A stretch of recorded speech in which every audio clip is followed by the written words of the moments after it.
Namo Bhagavate Vasudevaya.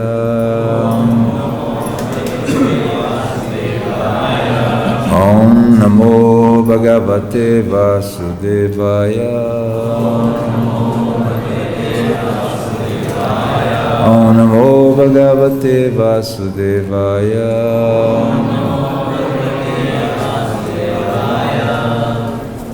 So we are reading from Canto 10, verses 40 to 42. Is that correct? Canto 10, chapter 15, verses 40 to 42. So I was instructed, like from Tukaram yesterday, to read the Sanskrit of the first two verses and we repeat the third verse together. Is that correct? So just Atatala falani adam manusya gata sadvasaha trinamcha parshavacheru hata denuka kanane. Ata, I have to do that? Oh, no, just the translation. People now felt free to return to the forest where Denuka had been killed, and without fear they ate the fruits of the palm trees. Also the cows could now graze freely upon the grass there. Purport says, according to the acharyas, low-class people such as the Pulindas ate the fruits of the palm trees, but Krishna's cowherd boyfriends considered them undesirable, since they had been tainted with the blood of the asses. Text 41 says, Krishna Kamala Patraksha Punya Shravana Kirtanaha Stuyamano Nukai Gopai Sagracho Vrajam Avrajat. Translation goes, the lotus-eyed Lord Shri Krishna, whose glories are most pious to hear and chant, returned home to Vraj with his elder brother Balaram. Along the way, the cowherd boys, his faithful followers, chanted his glories. Purport. When the glories of Shri Krishna are vibrated, both the speakers and the hearers are purified and become pious. And here we come to the verse that we are going to recite today. Hare Krishna. Okay?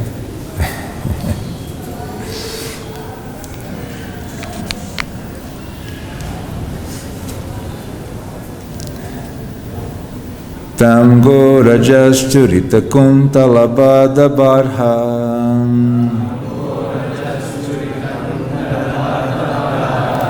vanya-prasūna-rucirekṣaṇa-cāru-hāsam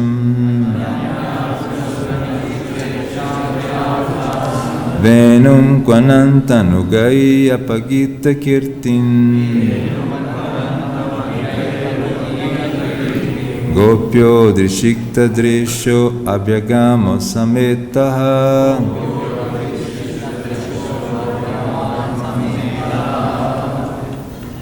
tam him go-rajaḥ with the dust raised by the cows, churita smeared, kuntala within his locks of hair, baddha placed, barha a peacock feather, vanya-prasūna with forest flowers, rucira-īkṣaṇa charming eyes, cāru-hāsam and a beautiful smile, veṇum his flute, kvaṇantam sounding, anugair by his companions, upagīta being chanted, kīrtim his glories. Gopyaḥ, the gopīs. Didṛkṣita, eager to see. dṛśaḥ, their eyes. Abhyagaman, came forward. Sametāḥ, in a body. So the translation goes like this. I'll read it and then we'll repeat it.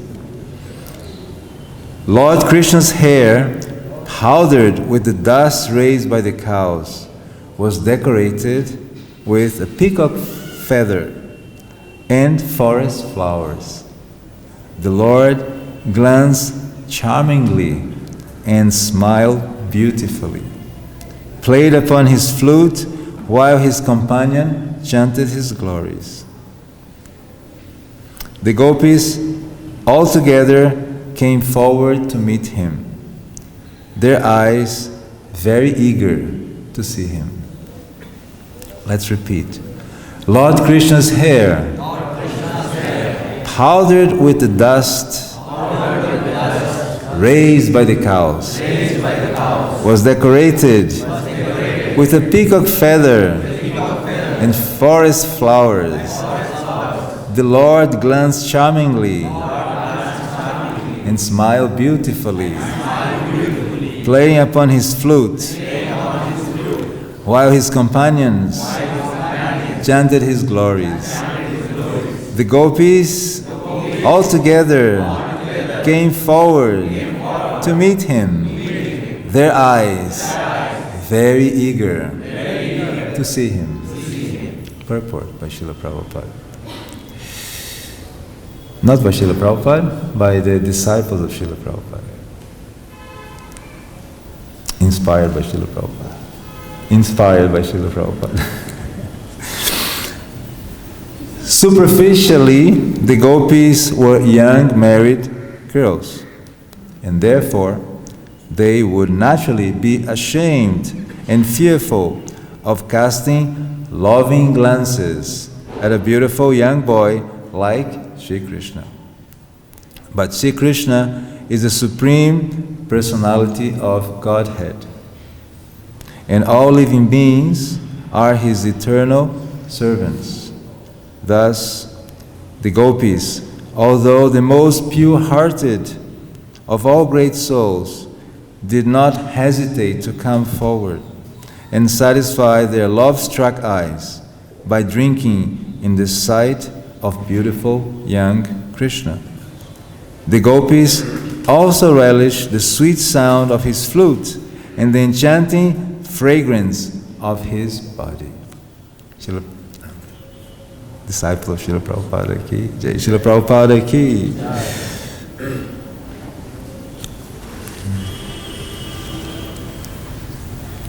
Om Gyana Timirandasya Gyanan Janan Shalakaya Chakshuran Militanyana Tasmae Shri Gurave Namaha Sri Chaitanya Manovistam Stapitam Yena Bhutale Swayam Rupa Kadamahyam Dadati Swapadantikam Vancha Kalpa Tarubhyascha Kripa Sindhubhya Evacha Patitanam Pavanebhyo Vaishnavebhyo Namo Namaha Jaya Shri Krishna Chaitanya Prabhu Nityananda Shri Advaita Gadadha Shivasaji Gaura Bhakta Vrinda Hare Krishna Krishna Krishna Hare Hare Hare Ram Ram Ram Hare Hare.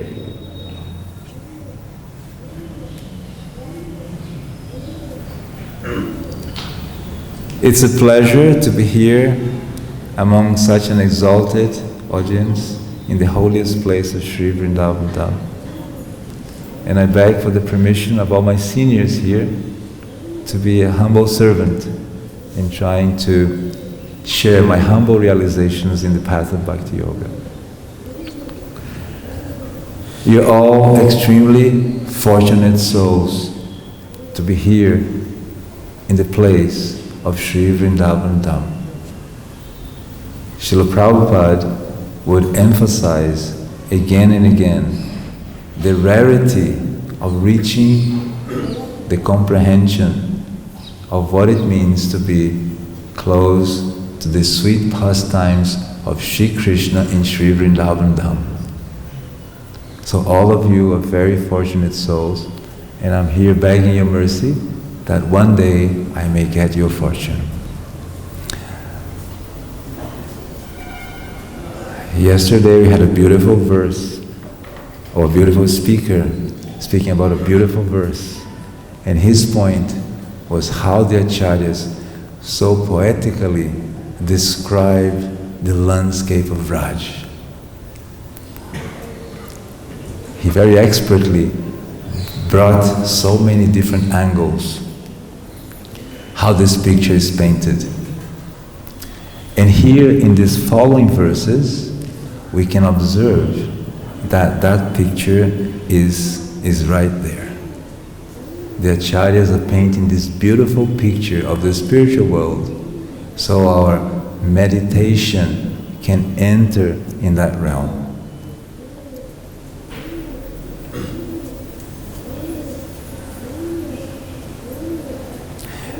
A particular verse expresses the freedom that the Vrajavasis experience when Krishna protects them.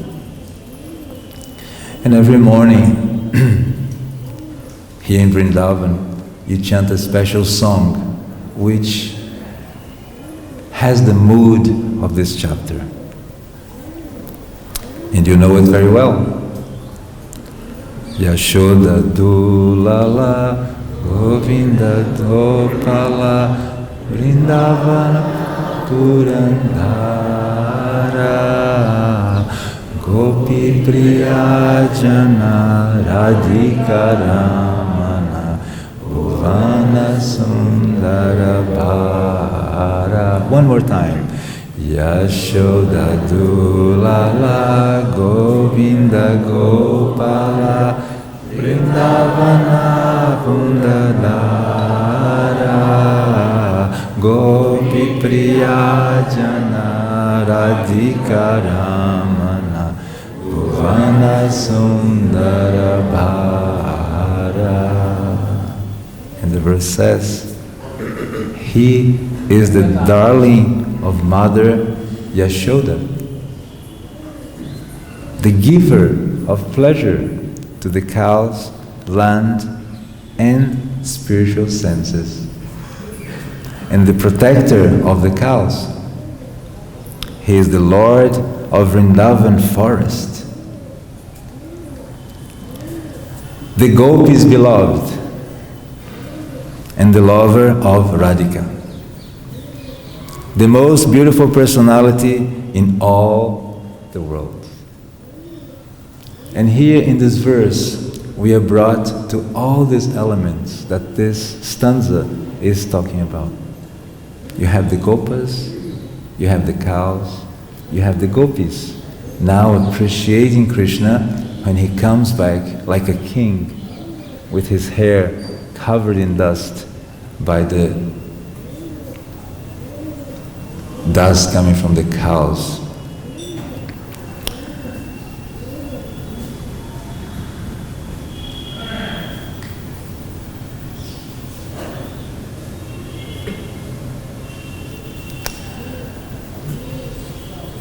But I'm not so qualified to talk on these topics. So I take shelter of Rupa Goswami and on the Antya Lila 1:132. He is meeting Lord Chaitanya for the second time. And he is writing a play, and the Lord asked him to give some verses. And this verse specifically, he says, "May the Supreme Lord, who is known as the son of Srimati Sachidevi, be transcendentally situated in the innermost core of your heart, resplendent with the radiance of molten gold. He has descended in the age of Kali by his causeless mercy to bestow what no incarnation has ever offered before, the most elevated mellow of devotional service, the mellow of conjugal love. So Rupa Goswami is kindly extending the mercy of Sri Chaitanya Mahaprabhu to all of us to be able to understand the intimate pastimes of the 10th canto. And I remember as a young bhakta doing book distribution, my Sankirtan leader will tell me, every time you give a book, you get a hug of Sri Chaitanya Mahaprabhu. I don't know if you ever heard that, or if that was some regional comprehension or understanding. But we got addicted to it, and every time we gave a book, something special happened in our hearts. And that something was the reciprocation of the Lord. We felt we are connected to the mission of Srila Prabhupada, and we felt we are connected to the mission of giving the highest knowledge with which all of you are practicing right here. Glorifying the pastimes of the Lord, just like the gopis were when they saw Krishna. So that was my reference to your good fortune to be here. In the purport of this Anjalila verse, Rupa Goswami brings many points. And one specific point he says, without the mercy of Sri Chaitanya Mahaprabhu, one cannot describe the pastimes of the Supreme Personality of Godhead. Therefore, Srila Rupa Goswami said, may Sri Chaitanya Mahaprabhu, who is exactly like a lion that kills all elephants of desire, be awakened within everyone's heart, for by his merciful blessings, one can understand the transcendental pastimes of Krishna.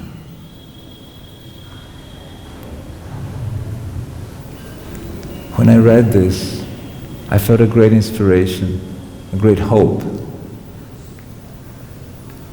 Because it is unheard of that in Kali Yuga, so many Srimad Bhagavatam sets are going out. We heard this morning, 3 Bhagavatam sets were sold.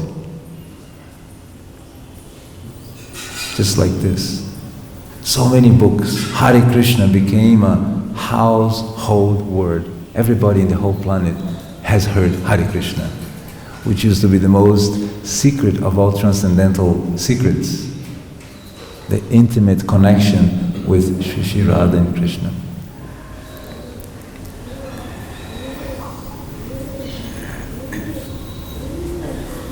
On the previous verse, if you can go up one verse, in the translation,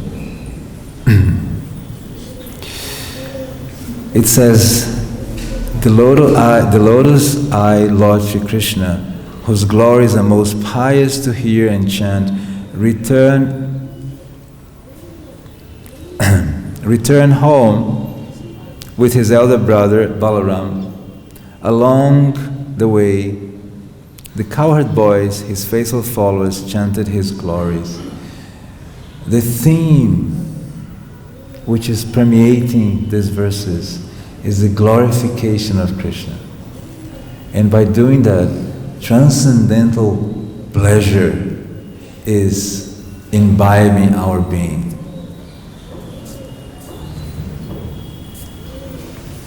And in the purport, the devotee says, when the glories of Sri Krishna vibrated, both the speakers and the hearers are purified and become pious.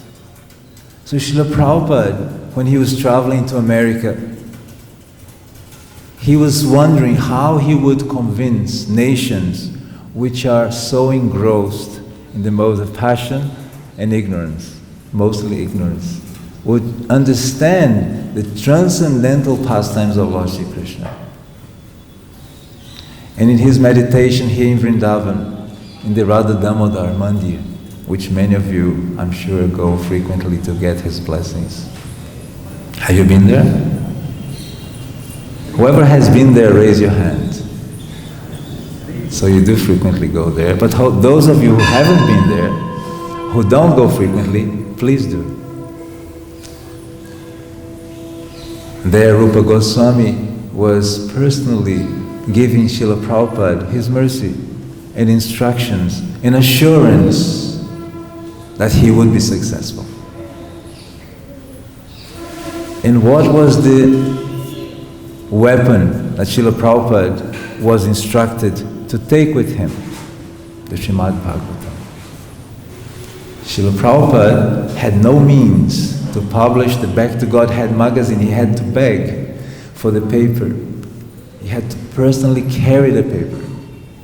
And finally he managed through some donations to print Srimad Bhagavatam. That was the weapon that he had.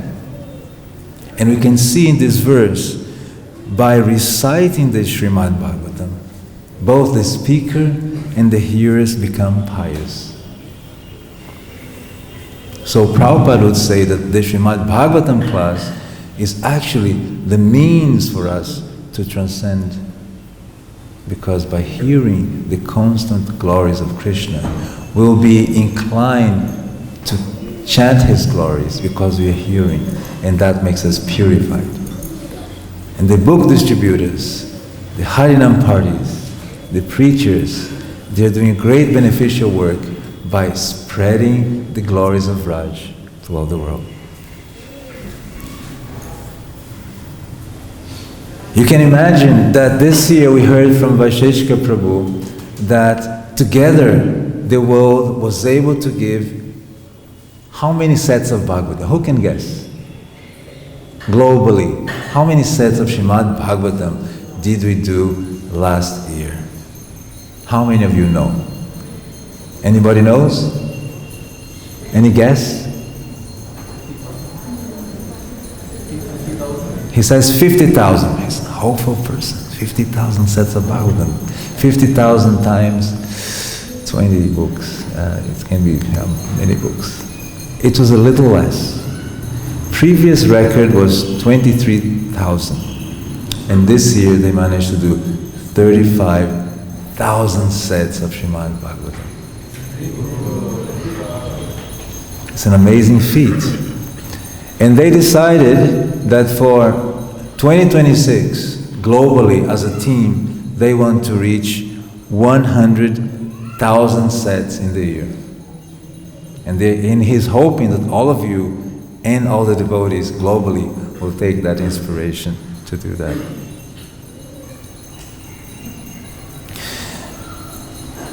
But in order to receive this message, we have to become a perfect listener. We have to become someone who is desiring to receive this message. And Maharaj Parikshit, he is here guiding us how to live Srimad Bhagavatam. He's giving us this information, how we can read that. And in the first verse of the Srimad Bhagavatam, verse number 40,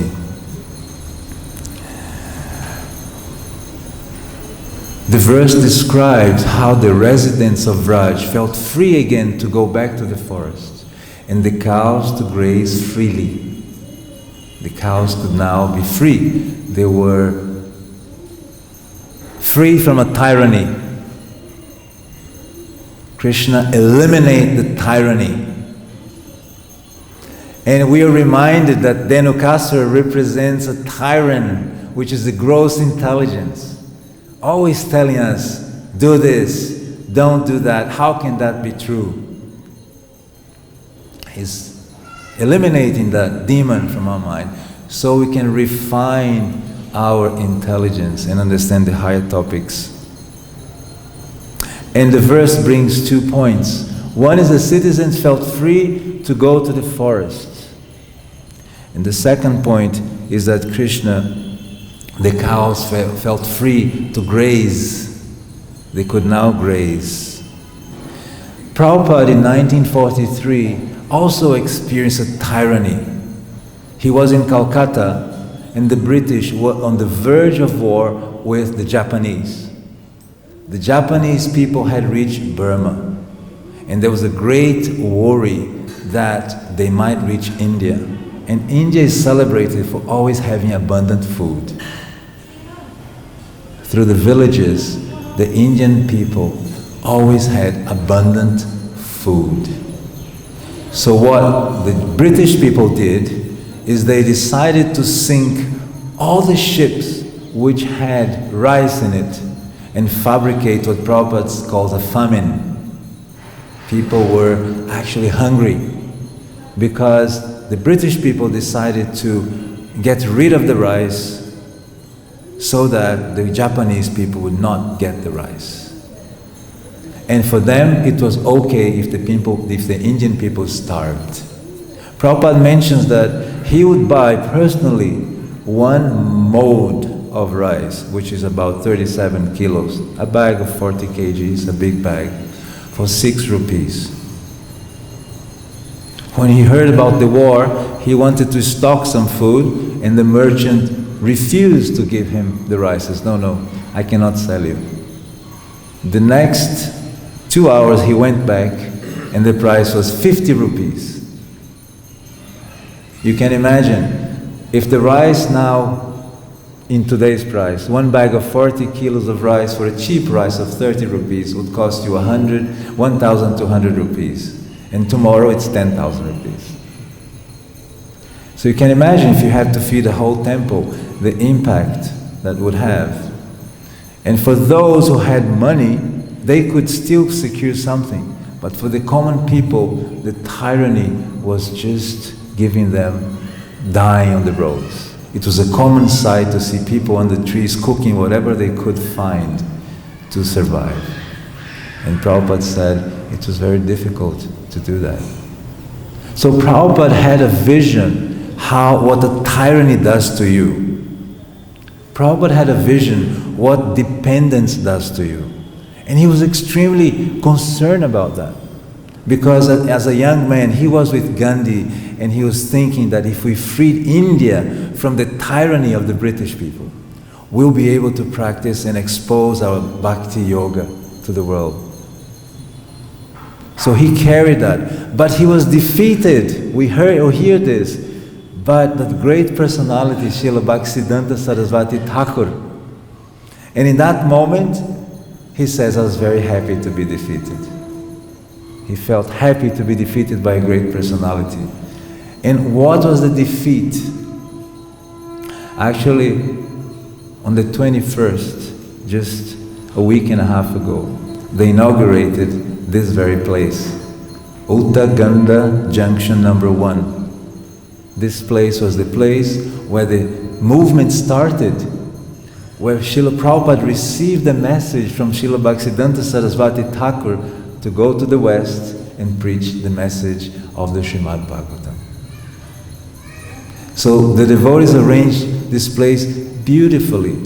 The place has such a deep feeling of the presence of Srila Bhaktisiddhanta Saraswati Thakur, and most important, in connection to Srila Prabhupada. That connection where the whole movement started, that moment of instruction from the Guru was right there. And I was fortunate to be there. It was a beautiful event, and it's very noble, like Bengal have a noble spirit. The building is very noble, and there's a museum. You should all, if you have a chance, visit that place. So that shows that when Prabhupada proposed for his devotees cow protection, he was not referring to some political movement. He was referring to something existential for our bhakti process, bhakti movement. Prabhupada was telling us that the farms are the places where we can be self-sufficient, not depend on outside help. When a tyrant comes, when a tyranny comes, when we are subdued by external force, we can go on preaching the call of bhakti without stopping. So Srila Prabhupada writes a letter very early to Rupanuga, and he says, I'll read it to you because I think it's a very important letter. He says, "Our farm projects are an extremely important part of our movement. We must," see, he doesn't say we should, we could. He says, "We must become self-sufficient by," now he explains, "growing our own grains and producing our own milk. Then there will be no question of poverty." Prabhupada had experienced poverty coming from tyranny. We see now there's a conflict between Russia and Ukraine. And the first thing which is threatened is food. Because how does food go around in the middle of a war? So you can be locked in a place and you have no access to food. And most importantly, the cruel mentality of a tyrant, he destroys the food sources so people will not have access to it, nor the armies. That's how they win the war. Doesn't matter if you die of hunger or not. Prabhupada then he's conclusive. So, develop this farm community as far as possible. They should be developed as an ideal society depending on natural products, not industry.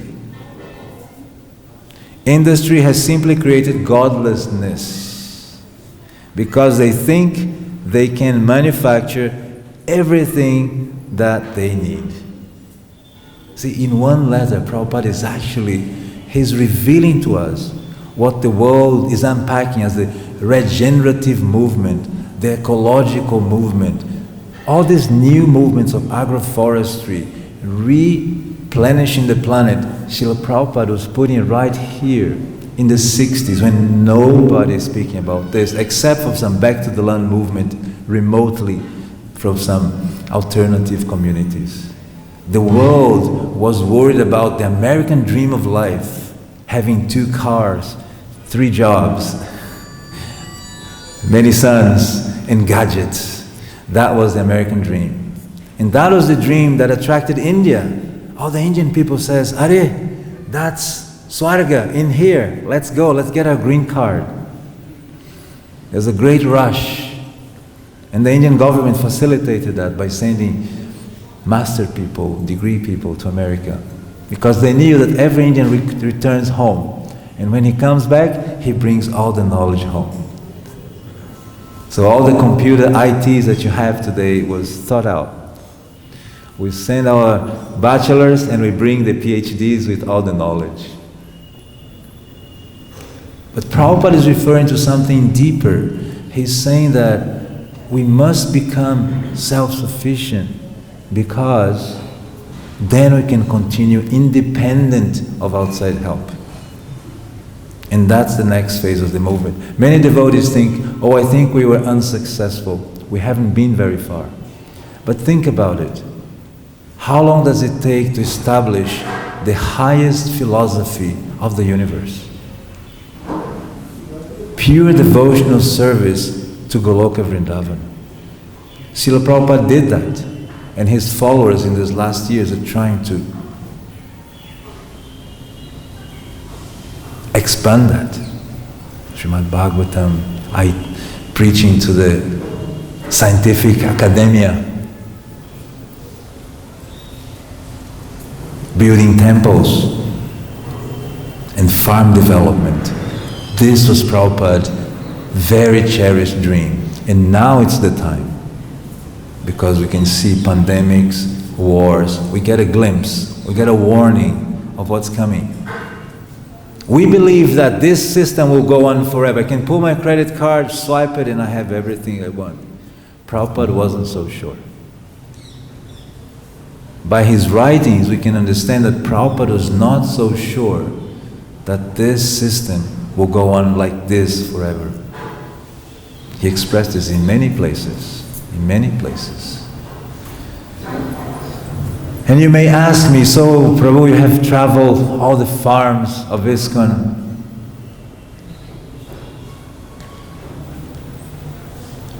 What went wrong?" I received this question many times. And the second question is, where is the most successful farm of ISKCON? Those are the two questions I always get. To the first question, I would say that we were not yet ready to understand abundance. Actually, the world is still not ready to understand what abundance is. Because when we look at the world, we don't look what's under the soil. That's where abundance lives. Abundance is happening under the soil. We don't understand soil because we don't understand the communities which lives under the earth. We only look what's above the earth. We cannot understand what's happening down there. And let me tell you, down there's a beautiful communities or many communities cooperating deeply. When the root system of different trees, they merge, one tree is signaling to the other, this tree needs one nutrient, let's facilitate that. And the whole microbiological words gets coded to make that whole system ready, available. That's how the forest develops. And that's why Krishna is so attached to the forest of Raj. Because in the forest, there is a intelligentsia in the forest which was given by the natural law of Krishna. And if you study biology, you understand.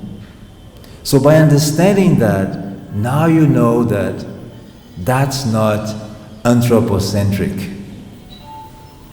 That world is a world of diversity. And Krishna knows that. That world is a world which is helping us to nurture, to develop on the planet.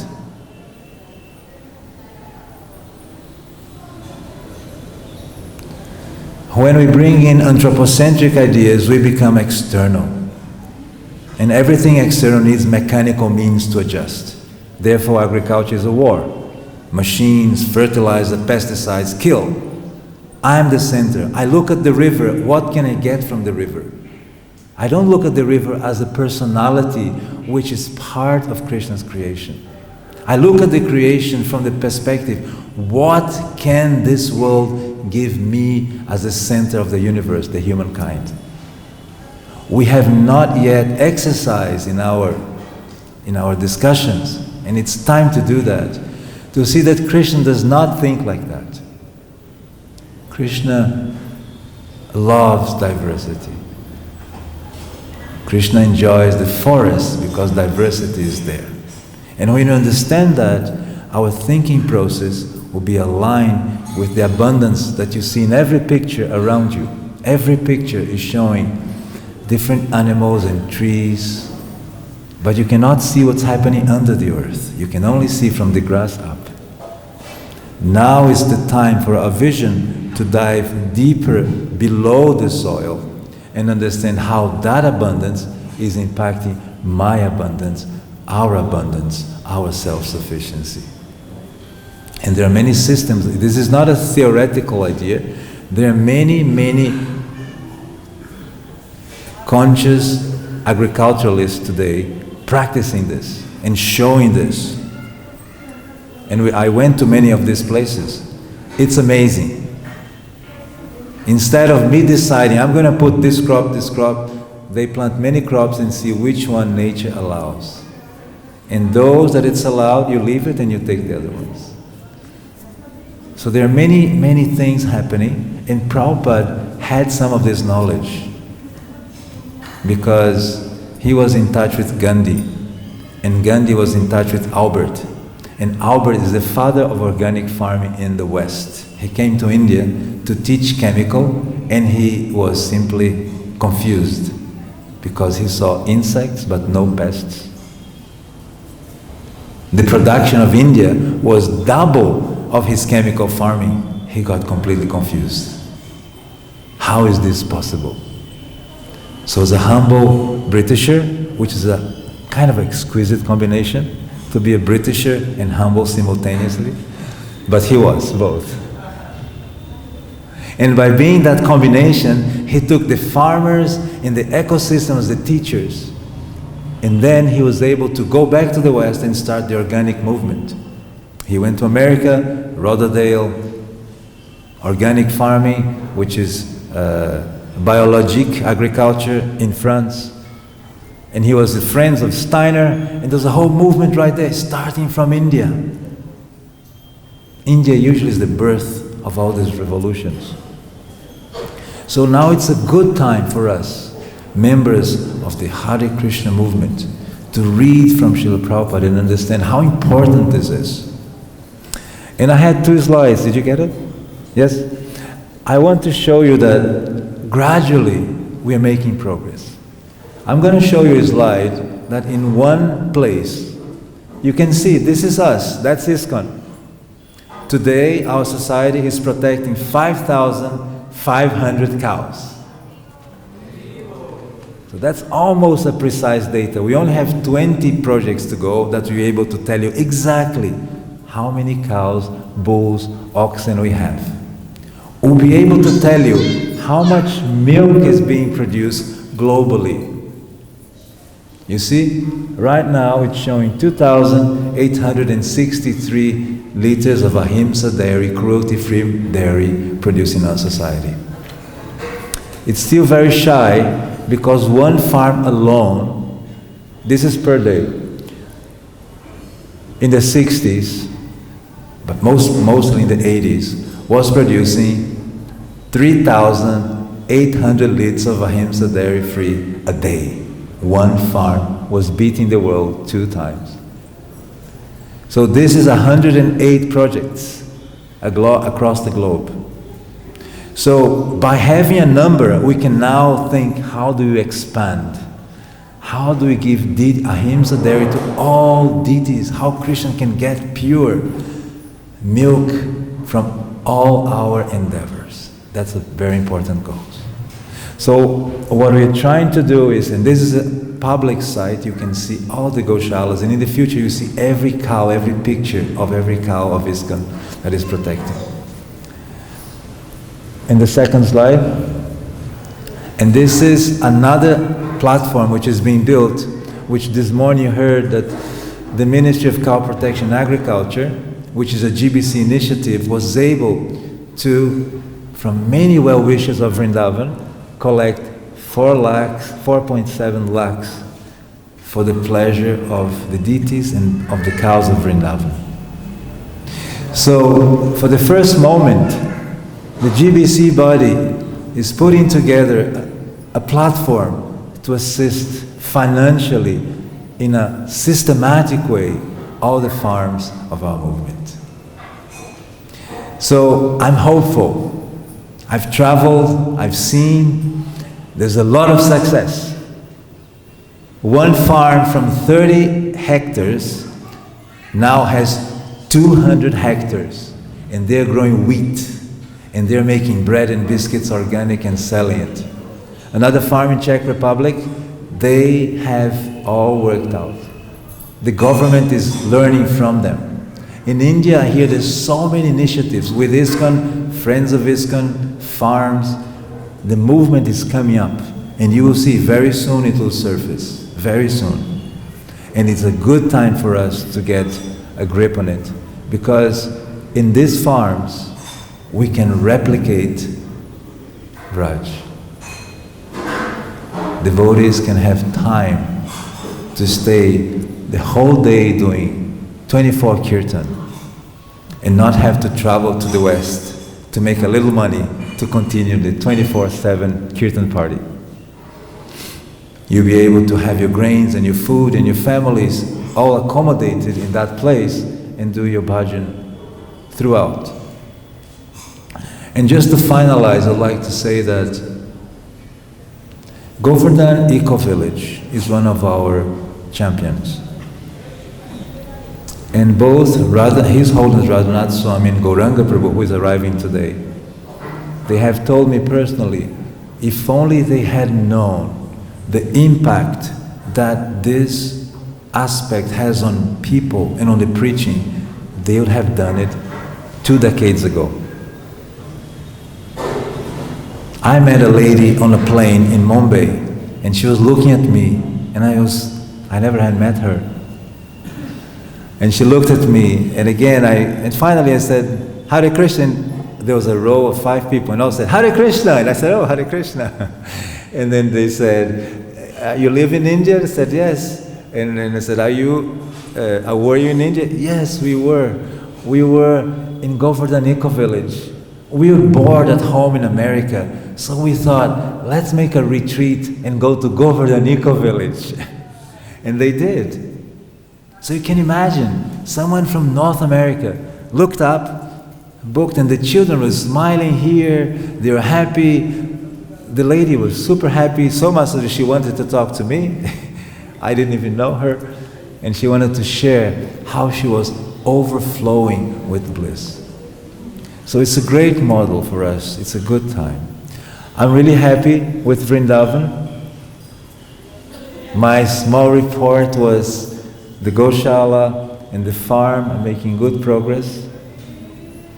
And the Gurukul nearby we visited, they're planting grasses and crops, also very exciting. So I can see a green Vraj in the future. Vishnunam Prabhu, who is sitting here, he's one of our members of the Indian Ministry of Cow Protection Agriculture. We have been working together, and I'm very happy he's here in Vrindavan Dham. So we can together push this forward. Thank you very much. I hope what I said was to some degree helpful. I'm but a young practitioner of bhakti. You are all much senior to me, so forgive me if I did say something inappropriate. And if you do have any comment or question for a moment, we could, I think, still do that. Hare Krishna, thank you. Yesterday someone asked me, they said, why is it that in America and Europe, it doesn't appear as though Krishna consciousness is that vibrant, that after so many years of spreading the movement. Of course, in India we see it's taking off more so. And, I explained maybe it goes into waves, and it's very difficult actually to find a person who's serious about spiritual life. Prabhupada admitted it's very rare that people take to the things. Can you say something about that dimension? Thank you for the beautiful question. Yes, waves is a very good way of looking at it. If you analyze our waves, you see, Shankara came establishing personalism, Lord Buddha comes to opposite. Lord Buddha comes, Shankara comes, defeats him, and then comes Ramanuja, defeats impersonalism, Madhva comes, puts more emphasis, then Chaitanya Mahaprabhu puts emphasis on Achinta Beda Beda Tattva, and here comes the movement of bhakti. Now, on a shorter scale of time, Srila Prabhupada is in India, his god brothers are asking him, what are you going to do about Charan Day? And he says, my master asked me to go to the West. Don't do that. That's not important. But it's the mission I have to do, and nobody was ready to help him. Yet he goes and he makes this incredible mission which explodes in a few years, to the point of making friendship with the Beatles, the most famous band of the planet at the time. And the Hare Krishna explosion, it's just something inconceivable. And that explosion comes back to India, and the white elephants in Mumbai, in Delhi, they convince India that bhakti is their tradition. They should go back to that. And India now is understanding. We have a treasure that we are just ignoring it. If you go to every person, they say, I know Bhagavad-Gita, my grandfather read it, but he's not practicing it. So he's very close to Krishna, but at the same time, he's not walking towards Krishna. And he's a Western who's backwards to Krishna, looking at the materialistic, but he's running to Krishna. So my analysis is a wave. So we were very prominent. We had some social adjustments to make, but it's coming up again. Book distribution, farm development. I heard that in Czech Republic there are many, many developments coming. I hear that the scientific preaching world is really organizing itself in many places. And the whole congregation is getting specialized. There's so many grihastas, very competent. I went to a house of a doctor in Atlanta. He is doing amazing. He worships, I don't know how many Shilas. He does astakas, and then he goes to work, and he maintains the whole congregation. That we don't see, but it's there. It's time. Would you like to compliment, Maharaj?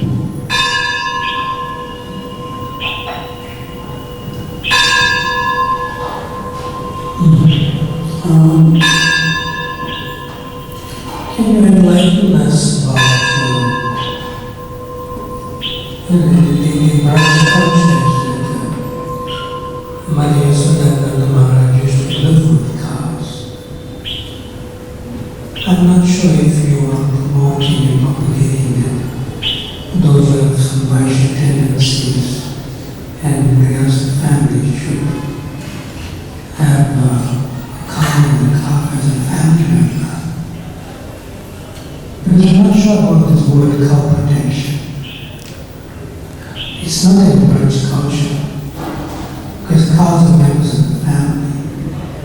So if you make cows members of the family in ISKCON, then the word protection kind of falls away, because there's no fear for them, as in text number 40. Can you comment on that? Yes, Maharaj, thank you. That's a beautiful question. The Vraja culture is an incredible asset that we have.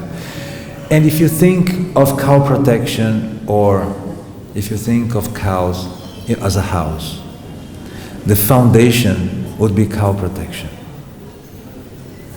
That's what Krishna is doing here. There's a demon and he's protecting them. The walls of the house is cow care. That's what the Vrajavasi experience. They care for a cow as a family member, sometimes in the kitchen of their house. Sometimes there's a room built for the cow and they sleep with them. And the roof is accepting the gifts of Mother Cow to sustain the house. So for us, bhakti yogis, today when you say Hare Krishna, everybody thinks of a Harinam party, happy people, giving books or sweets or something. But what if, very soon, they say they're so nice people, they chant, they dance, they distribute books and sweets and prasadam, and they keep cows as family members. I think that's the next collective image we need to imprint, and that's deeply rooted in the Vraja culture. That the whole village is a unit who gels together to solve their existential problems. And milk is not a commodity. Milk is a nectar which is shared among themselves. And all the wealth emanates from that nectar. And the elderly and the young children, they go out and they nurture the retired cows, the bulls, by grazing them, like Krishna is doing in the Vraja culture. So there's a great scope. As soon as we understand this and we interact with the Vraj Mandal Parikram, we might be able to localize places where mud houses. We get away from the industrial paradigm a little bit. And we get closer to Srimati Tulsi Devi, to the mode of goodness, to the habit of getting away from electronic waves. That's one of our deepest enemies. All this, what we call, I don't even know what mine is, but what we call my life. If I lose my phone, my face changes. I lost my identity. I lost my credit card, my contacts, everything is lost, isn't it? Have you experienced losing this little gadget? Your heart is devastated. So getting away from this is really important. Your chakras are balanced. You have time. You can look at the stars. You can look at the moon. You can appreciate the moon. And you can appreciate a bhajan. You can appreciate a class. You can appreciate your family members in Krishna consciousness. Prabhupada wanted that for us. It's a gift. But we must learn how to reap this gift. It's coming. There are many, many devotees working very hard. It's still impregnated in our mind that farms are unsuccessful. But as soon as the kirtan boys get this, they're going to make so many kirtans in the farm that everybody's going to go there to these places. And I have a proposal. I already spoke to Madhav about this and he likes it. We should get kirtan parties, going to different farms, different goshalas, and making kirtans to promote the Vraja culture. I think it will be a big success. On this note, I'd like to end here. And thank you all very much for your patience, for your blessings that you gave. And if you do bless me, I'd like you to raise your hands and say Haribol so that I can remain a sevak of all of you.